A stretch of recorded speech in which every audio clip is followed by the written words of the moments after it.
Good evening. My name is Tim Sytsma. That's S as in Sam, Y-T-S-M-A. I'm a second-year Portland public school driver in the special needs department. This is my 5th year overall as a school bus driver. We've been operating without a contract since last June 30th. This tonight is an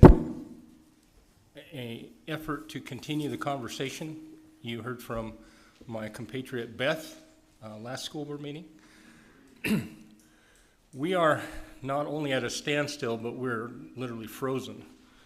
We've had 4 or 5 negotiating sessions, and basically we are appreciative of the $1.67 across the board that was given last summer to help bring in new drivers and to compensate drivers that are currently employed.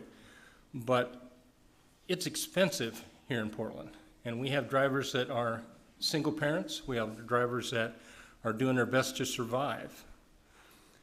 We've come up with proposals on wages, on type 10 drivers, on other issues, some of which does not cost any money at all, and we've basically been told repeatedly, $1.67, that's what's available, there is no more. We're doing what and operating at the behest of the school board. And basically, other than some minor language changes, it's the same contract we had, the last contract, with the exception of the $1.67. Our wage and benefits are not at the level of some local and national school districts and communities of the same size. We will be here this meeting and every meeting, along with our contingent of transportation drivers over in the corner, to help foster the communication. But to be honest, the negotiating team has operated in good faith. We want to increase instructional time and lessen the amount of time that kids are on the bus.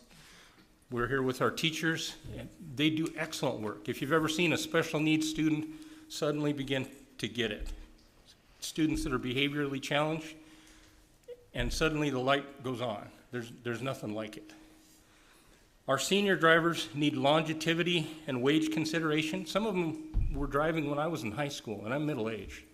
And yet they're not the old burnout drivers. They're the ones that are tutoring, mentoring, helping. Our type 10 drivers need consideration, step increases, and at least some sort of benefits, because they save the district hundreds, thousands of dollars in taxis. I'm just asking to have your negotiating team operate in, I'll conclude with this, to fair bargaining. They basically said, our hands are tied, this is all that the board allows us to do.